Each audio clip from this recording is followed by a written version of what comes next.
Morning, Jess. Toyota 86 Racing Series cars are on the track for race 9 of the championship. It's their final hit out of the weekend, but it's the first time in their debut season that they've had wet weather to contend with. Dean Canto's jumped out of the warm-up, jumped into the commentary box. This should be good.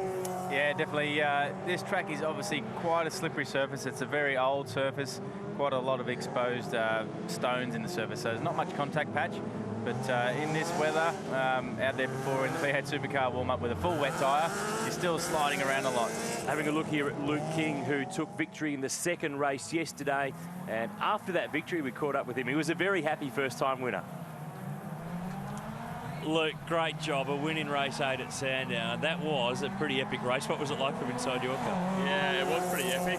Will withstood so much pressure. I had a crack at him there down at Dandenong and starting to get hot in the car and windows up to try and be streamlined down the straight. Yeah, we eventually got there in the end.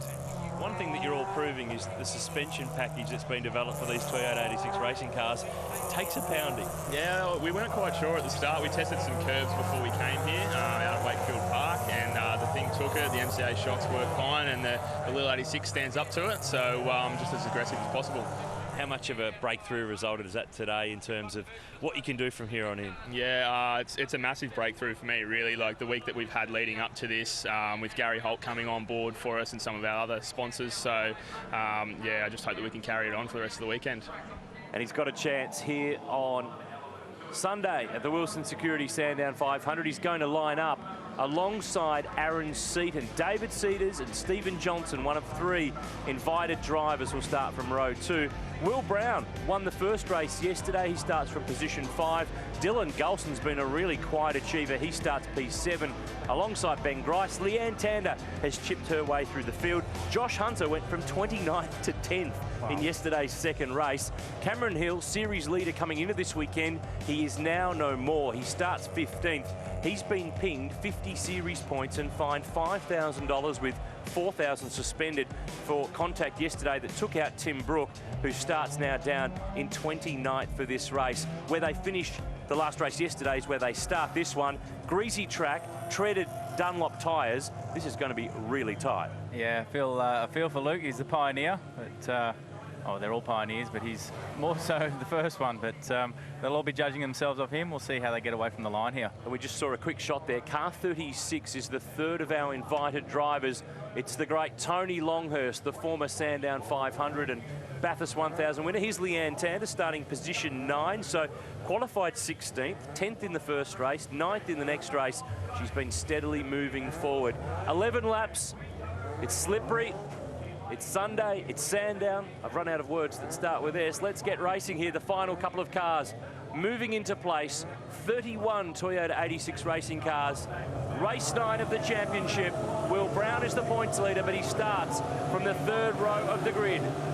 The race to turn 1. Luke King on pole. Aaron Seaton alongside David Cedars from the 2nd row of the grid with Stephen Johnson. And it's the boys on the 2nd row have got the grip. They're going to try to split them on the run to turn 1. It's 4 wide in here. There's 31 cars that are going to go in. How many come out? But it's Seaton down the outside, around the long way, and he leads the race. Yeah, a little bit more experience there from the other drivers. Aaron's done a lot of driving in the wet as well, so just got away from the line a little bit better, but the 2nd row, they swamped those guys at the front. Great shot here. You can see them firing through turn 3, into 4 and onto the back straight. Already Luke King's being beaten and bashed. Jake Klein trying to get a run. Ben Grice in the slipstream. The top 3 have instantly walked away from the field. It's slippery times. A lot of these drivers haven't done too much wet weather racing, particularly in these cars. And Tony Longhurst and Leanne Tander, our 2 invited drivers. Leanne's waving. Hands on the wheel, please. She's a little bit excited. Jake Klein trying to get the run here on Ben Grice over the top at Dandenong Road, through the S's. And this is really close stuff. Just rides that curb. Dylan Gulson's in the gap down the inside. Forceful move, but he's on the wrong side for the next corner. But top 3, they're all gone. They're gone. They're 3 seconds up the road already. So Will Brown here's been buried in the pack. The silver number 31 car. He's the series leader coming into this race, but he's been shuffled back in this opening lap. There's the top 3. Look at the margin. That's massive in one lap. Luke King hasn't been able to go with them. On board with Stephen Johnson, we've not had an invited driver claim a race win in Toyota 86s. Today might be the day. Yeah, Stevie J has obviously got a lot more miles under his belt than the guys in front, so I'm sure he'll try and work on them, make a mistake. It's obviously a little bit easier to force someone to do an error in this situation with the wet weather, but obviously the car's got ABS, so you can't really lock up, but you can still definitely go too deep into the corner and not pull the car up in time. Cedars just showing the nose, and Aaron Seaton onto the back straight. There's Luke King. Won a race yesterday, sits fourth. Jake Klein's going really well. Ben Grice, Will Brown, Josh Hunter, Dylan Gulson. There's Cameron Hill. He's starting to move his way forward as well. He started position 15. He's now up to 11th. And Tony Longhurst, last time around, he was side by side with Leanne Tand, and now he's tucking in for the slipstream down the back straight. Great to have Tony as part of the series this weekend. But top three have driven away. It's going to be very hard to catch them from here on in. Yeah, definitely. And they're actually still pulling other gaps. So these guys are quite smart drivers. They'll actually not probably pass each other and force an issue. They'll just pull away a little bit more, and then they'll sort each other out. We've got another 9 laps to run, and here we go, replay of the start. You see Luke King there on pole, had car 22 angled to get across and cover it off to turn 1, but then Cedars and Johnson got the best jump from the second row of the grid. Aaron Seaton, he was committed to staying down the outside, which is the normal racing line, and then just sweeping around and hanging on to the lead. On board with Tony Longhurst. Just drove it off like he was at the centre lights. Nice and smooth, no wheel spin. Always quite an awkward first corner here when you've got 3 or 4 cars going into one. It does tighten up on itself. Tony around the outside. There's a couple. He's got a few cars there in that first move. Bit of push and shove. Oh, Cameron Crick trying to get a run. He's got some panel damage there. That's from yesterday. Tank slapper. Manages to get away with that one and push on. John Iafola here cutting across the curb, and in front though, that's Zach Loscalpo right in front of the pack. They managed to avoid him though. Going to spend another couple laps catching up on all the incidents. Yeah, yes. When there's 30 plus cars, there is what unfolded. A little tap on the way through.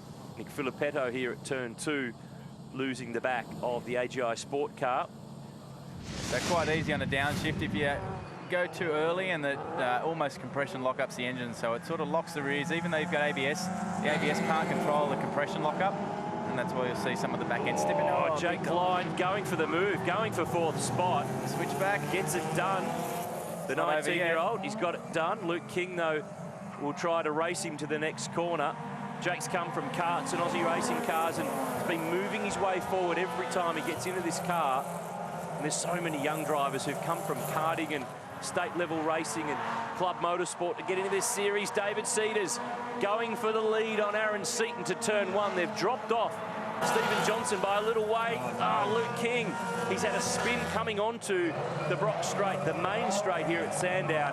But a change for the lead. David Cedars is through, and Aaron Seaton now has to go to work. Yeah, obviously Dave there on the straight. You saw him side. Aaron pushing really hard now. When you see David Cedars side by side with Aaron down the straight there, you might think he's too close. Why does he need to be that close? But that actually creates a bit of what we call a side suck. Here we go. Little tag coming onto the main straight from Ben Grice in the blue and white, number 9. Got the fence. And yeah, that inside fence just caught him out. So Jake Klein got the move done. And Luke, a little bit slow in the mid-corner on the exit. Of course, Jake was running wide, so he was waiting to avoid what was going on with Jake, and he's been just tapped from behind. Yeah, I reckon Will Brown actually got into the back of Grice as well, which just made a bit of a concertina. That's going to give Greg Crick, the driving standards observer, a busy part of the morning. Back aboard with Stephen Johnson sitting in 3rd spot.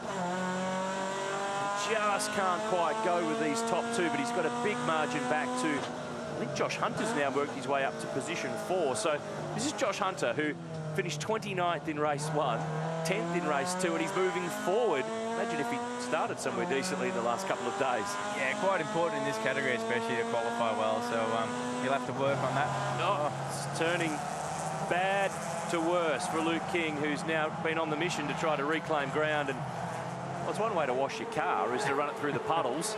Yeah, he might be just driving a little bit angry now and over driving. Quite easy to do, and Just slipped off the road there at Dandy. There's the margin, the top three. This is Jake Klein. He's still in 4th spot. Josh Hunter, P5. Points leader Will Brown is next from Ben Grice and Cam Hill, who's worked his way up into position 8. And you can just see, that's a great shot there of the pit straight. All the different surfaces where they've, over the years, resurfaced sections of this track, but there's no brand new bitumen out there. There's bitumen that's 10 years old, 20 years old. There's probably some still floating around here from 1962. Yeah, definitely.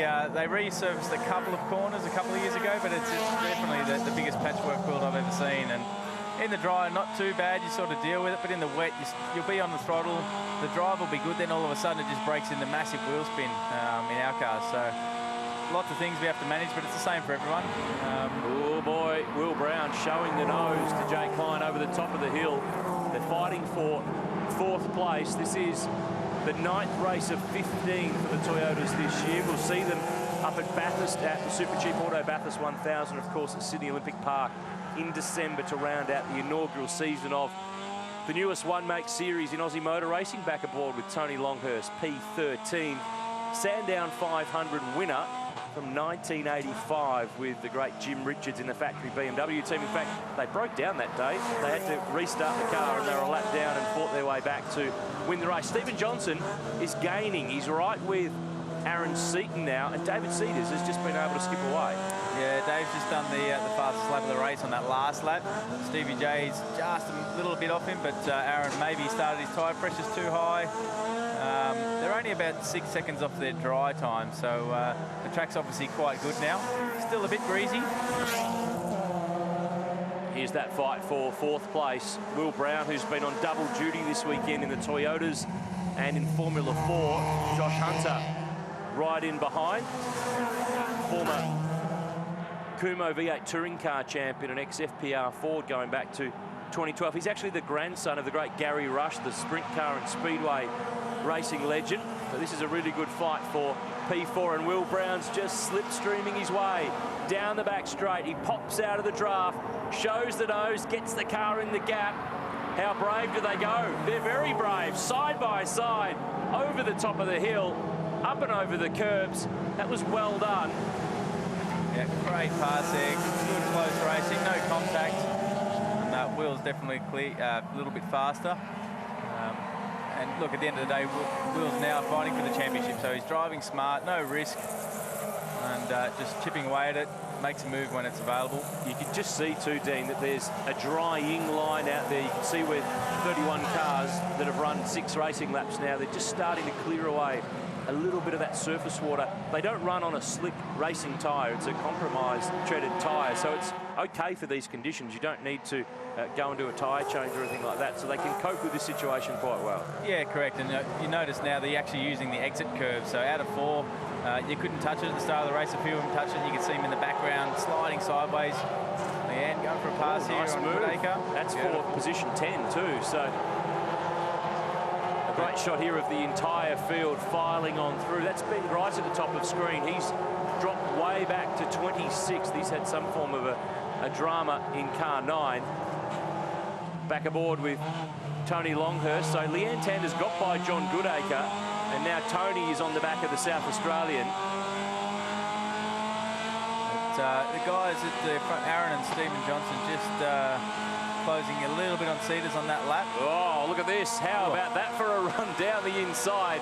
Duncan Harrison picks up a spot even before they grab another gear. Clearly came out of turn 4 a bit better than Tony. Just a bit. Yeah. Up and over the top of the S's, lap 7 of 11. Now tell me, you're just going for a record today, aren't you? This is all part of your plan. You're starting 22nd for the Sandown 500. Thanks, no mate. one's won from that far back. I'm giving you the silver lining to the cloud. You could break a record today. Yeah, look, yesterday didn't go to plan, and was on the receiving end of something, but I ended up getting penalised for. But yeah, look, starting back there, we can muck around with strategy a little bit more. Normally, you're sort of locked into a strategy when you're up the front. There's only really one that you would stick to for here, but we're going to try something different. Obviously, the weather's still another variable, but yeah, look, I'll see if I can do that for you, mate. Oh, well, I'll keep the record books churning if you keep up your end of the bargain. David Cedars here still leading. Stephen Johnson locking onto the back of Aaron Seaton. Aaron's got his dad Glenn on the radio. It's 30 years this year since Glenn won his first Sandown 500 with George Fury in the factory Nissan team. It's 30 years. I was here that day, my very first car race, and now I'm commentating his son racing. That's bad. Life's a very strange thing. Oh, a little, just a little. Will Brown, quickest on that last lap, but he's got too much of a margin to make up. Dave Cedars is just managing that gap now. I think Aaron's probably covering Stevie J every now and then because they drop back a little bit on that last lap. And of course, too, don't forget that Stephen Johnson is not in the Sandown 500 this afternoon. I find it unbelievable that not one of the supercars teams has found a way to either sign him up, find a budget, get him in a co-driver's seat, because he brings so much experience to the table. And on a day like today, that's exactly what you need. And he's honing in here on the back of car 30, which he's done plenty of times in his career. But it was Glenn driving, whether it's Touring Car Masters or supercar racing. Can he get a move? You don't really want to jump off that racing line where it's slightly damper down the inside. It's pretty slippery here at Sandown at the best of times. He's going to have to come up with something else. He needs a mistake from the young teenager behind the wheel of car 30. Yeah, and look, Aaron's got some good coaching behind him. He's a very hard racer, and you can't really force him into a mistake. So Steve's got his work cut out for him here. He's just going to have to try and work him over, but at the same time, he's not going to do anything silly. He's not in the championship, and Aaron is. So you got to think about the other drivers as well. They're a great little car. They're unbelievably good in terms of a race car, because we've talked about a few times this year, they don't have too much power and they don't have too much grip. I mean, they've got 179 kilowatts. It's a 6-speed gearbox, the 2-litre flat 4 Toyota engine. It's got Motec race logging for some data, AP racing brakes. The aircon's gone, the audio's gone, the trim's gone, and it looks like there was a door or two about to be gone there at turn 4 with a couple of them fighting over some real estate. This is further back, Nick Filippetto 21st, James Wilkins, Bradley Glasson next in the queue. And Bradley's from a karting and HQ Holden background. A lot of these drivers seeing this series as a platform for developing their careers or living their dream. Businessmen who have built up their business, had their families, and now can go car racing. Cam Hill here, car 111, last year's Formula Ford Series champion. Tim Brook, car 34, he's 9th at the moment. He started 29th. He's in the series fight. Oh, Hayden Clark. That's not going anywhere. Beached as. Yep, definitely. And that's come on the penultimate lap. So they're going to have to cover that with double-waved yellow flags. Replay here of what's unfolded. It's a DIY situation. Curb on the outside. Yeah. Yep. It's wet. There's no grip. Committed to throttle. Well, the gravel trap works at Dandenong Road, that's for sure. And that is bogged and beached. He won't be classified as a finisher in the 9th race of the championship. Here's Will Brown. He's worked his way up to position 4. He's got a chance here to extend his margin in the series. I mean, Aaron Seaton's in front, David Cedars too, but it's going to make it really interesting when we get to Bathurst in a couple of weeks' time. Will Brown here has had his first taste of a supercar in recent weeks. He turned in some laps in a couple of Lucas Dumbrell's cars up at Winton. Here's David Cedars, Aaron Seaton, Stephen Johnson. They're 10 seconds in front of the rest of the field. They've absolutely streeted this one. Yeah, nice and early. They didn't argue with each other. They just pulled a nice gap. Oh, here's a chance for Johnson. Now, Seaton was sliding halfway through that corner, but there's almost like there's more grip even when you get out wider there to get you slingshotting down the straight. Yeah, Aaron's done that a few laps now. I've seen him on the footage, but it's just enough to sort of break traction, but it doesn't actually seem to be hurting him. It still keeps it up in the rev range and recovers on the exit of the corner, and he still manages to stay in front of Steve. But Will Brown, definitely the fastest guy out there, but good fight back from yesterday. Final lap here at Sandown for the Toyota 86s. It's a massive day here with our coverage, the Dunlop Series, Porsche Carrera Cup, and then, of course, the big one, the 45th running of the Wilson Security Sandown 500. Don't forget, too, in this Toyota 86 Series, there's a prize pool of $125,000 on the line, 50 grand to the winner of the series. So there's plenty to race for here. Stephen Johnson's an invited driver this weekend, but he's been really competitive. Final time over the top of the hill, but David Cedars has controlled this one, and if he can bring it on home, 3 different winners from the 3 different races this weekend. Yeah, it's a good variance, and obviously Cameron Hill sort of smashed them all in the first 2 rounds, but we're seeing the other guys get their head around the car a little bit now, and a bit of variance in winning, people that win. Obviously a bit of a shake-up yesterday with the championship lead changing. But David Cedars has done the job best. We've seen him win plenty of V8 Ute races over the course of his career. He's going to pick up his first win in the Toyota. Stephen Johnson trying to get a run on Aaron Seaton in the drag race to the line. Cedars will pick up the victory. Second spot goes to Seaton by 0.06 of a second right at the line. Stevie needed the old days where the finish line was in front of the grandstand. Yeah, just a little bit more of a run-up. Heck of a drive here. Tim Brook from the back of the field finishes 7th. I'd give him man of the match for that. Yeah, great job in those conditions. Obviously drove cleanly. There's no panels hanging off the car. Cam Hill 8th, then Dylan Gulson. This is Leanne Tander who finishes P10, so not out of the top 10 all weekend in the 3 races. Great to have Leanne part of the Toyota 86s, and Tony Longhurst as well finishes position 13. He's been out of the saddle for quite some time, but he's thoroughly enjoyed himself. Looking forward to having 3 more invited drivers at the remaining rounds of the series at Bathurst and also at Sydney Olympic Park. Let's recap the results. David Cedars the win, just under 1 second the margin to Aaron Seaton. Tiny margin between he and Steve Johnson. Will Brown, the series leader, P4 from Jake Klein. Then Josh Hunter, Tim Brook, Cam Hill, Dylan Gulson and Leanne Tander rounded out the 10. Duncan Harrison finishing in position 11. He's moved forward right throughout the course of the weekend. Tony Longhurst from Drew Ridge and Trent Grubel, who had to fight his way back from some dramas early in the weekend. Ben Grice was in a bit of drama. Luke King, it all fell apart. He finished in P27 in race 9.